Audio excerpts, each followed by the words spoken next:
Interested in the iHome Smart Plug or other Wi-Fi activated plug-in modules for your DIY smart home? Today we're going to set up, review, and do a little troubleshooting with the iHome isp5 and isp8 smart plug-in modules. As an added bonus, we'll compare this plug-in module to the WeMo and the TP-Link Wi-Fi switches to get an idea of what they're all about. Stay tuned.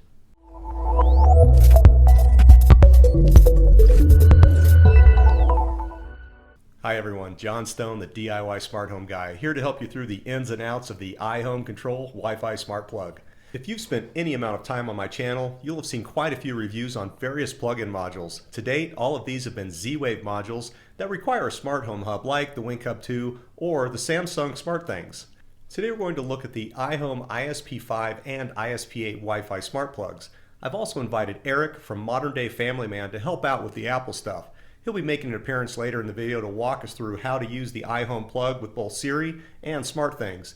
You can find a link to Eric's channel down in the description with all of my other video and affiliate links. Eric does a lot of videos on things I don't really talk about much, like trackers and trackers and trackers and trackers. I think there's a crack in my ceiling. Just busted on you, Eric. Alright, so what makes this plug-in module so darn special that it deserved its own segment? Is it because it's smart? Nope. Is it because it's Wi-Fi? Is it because it works with Alexa? No. So what makes this little wireless gem so special is that it doesn't require a hub, and yet it works with most major hubs. In part one of my Start Your Smart Home series, I stressed the importance of two things. One was having a plan, and the other was having a hub. So I personally have no real interest in a smart device that can't connect with my smart hub. These iHome smart plugs connect to an app on your phone using Wi-Fi, but they can also be controlled through Apple HomeKit, Siri, Wink Hub, SmartThings, Alexa, and they even threw in Nest support for good measure, which means you can control this from your iPhone or Android device, voice control, or as a part of your larger home automation plan, which, as I said, should include a hub. When you compare the size of this to the TP-Link, it's about a third of the size. And if you compare it to the Belkin WeMo, oh my God, it's like a quarter the size. I mean, like the WeMo ain't we no mo or something, I don't know. So let's take a closer look at the isp5. The first thing that stands out is the slim design. It's super small and compact, which means that you retain the use of both outlets regardless of which one you put it in, top or bottom. The plug has all of my favorite features, namely manual control and an on-off indicator light. On the top right corner, you'll find the manual control button, and in the lower left corner, you'll see the on-off indicator light. The only drawback is that this isn't a dimming module, but on the other hand, it is rated for appliances and all types of lights. Besides hitting a home run in the size, functionality, and cross-platform support areas, being a Wi-Fi plug means that it can accomplish things that a Z-Wave plug can't, like controlling power to a smart hub, for example. I mean, let's face it, every now and again our computer gadgets need a reboot. My experience is that the Wink Hub and the SmartThing hubs are no different. So having a Wi-Fi controlled plug-in module controlling the power to my hub means that I can do a power reset even if I'm away from the house. Now, before we go too far, here are a few things that you should know. The isp5 is not compatible with 5 GHz Wi-Fi network, so you'll need to connect your phone and the isp5 to a 2.4 GHz network for the setup. If you're having trouble pairing your isp5 or your isp8, I left a link to the product troubleshooting guide in the description below. The first thing that you're going to need to do is download the app and set up an account. Once you have the iHome app installed, we can go in and add the module. Alright, so let's go up to the lab and get this thing installed. So the first thing you're going to need to do from your mobile device is you're going to need to go to your Play Store or your App Store, and you're going to want to look for the iHome Control app. Get this downloaded and let's go get it set up. Okay, when you set this up, you're going to have to do the normal things. You're going to have to create a username and a password. All that's pretty basic. We're going to take our module and we're just going to plug it into the wall. Now as soon as you plug this in for the first time, you're going to get this green blinking light right here on the corner. Alright, now the other thing the manufacturer recommends, this is in the link in the description below, but one of the things you're going to want to do the first time you ever set this up, they recommend that you push and hold that on-off button, and it says it could be up to 15 seconds. You're really waiting for this to go where it flashes red, green, red, green, red, green. So let's give that a chance. Once it does that, you let go. Light will go out, and then it's going to come back on. It's going to flash green. What that does is that resets this module in case there was anything going on inside this module, like they were doing factory tests or maybe it was a return. You're going to want to do this reset first. Back in our app, we're going to go over to the second icon here, which is devices, and we're going to get that little add device. And we have the iHome Smart Plug.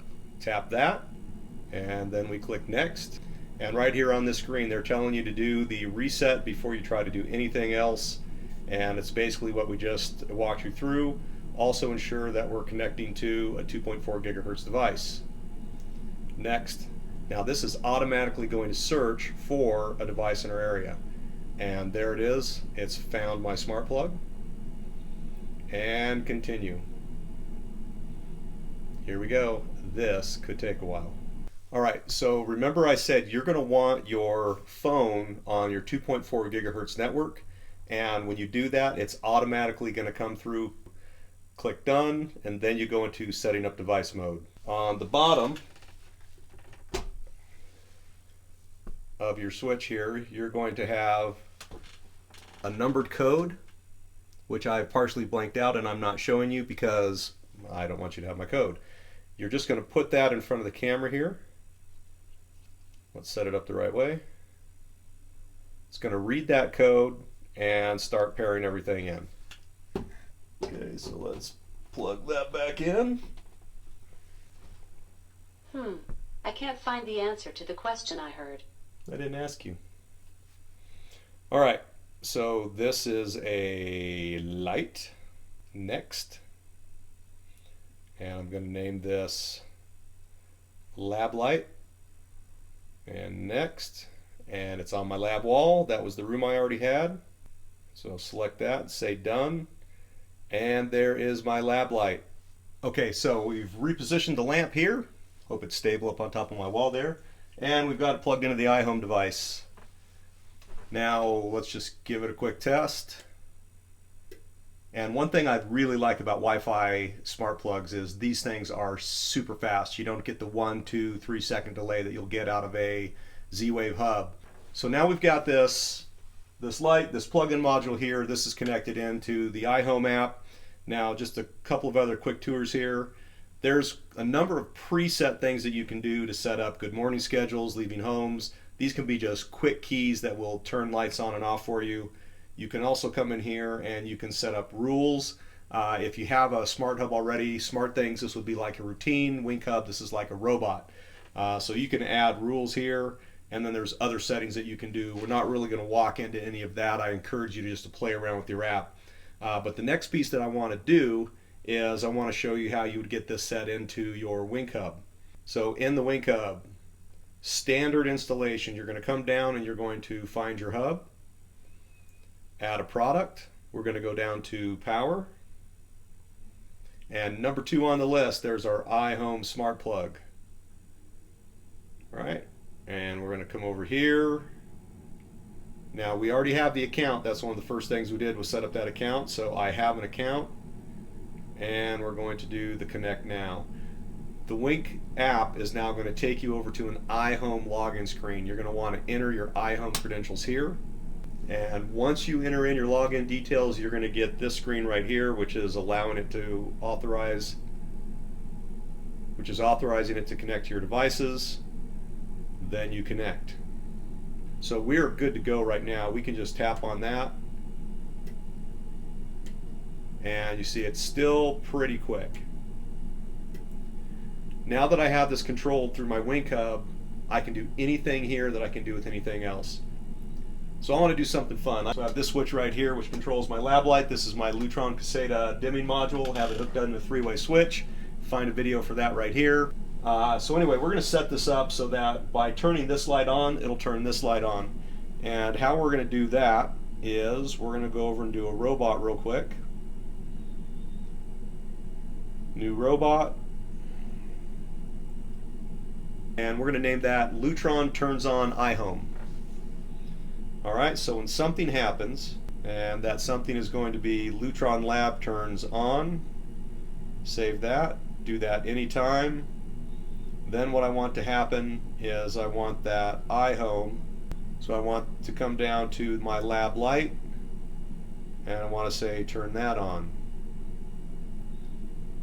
And that's an enabled robot. Click done, done. Alright, so I've got that robot there. Now what should happen is when I turn my Lutron on, that robot should fire.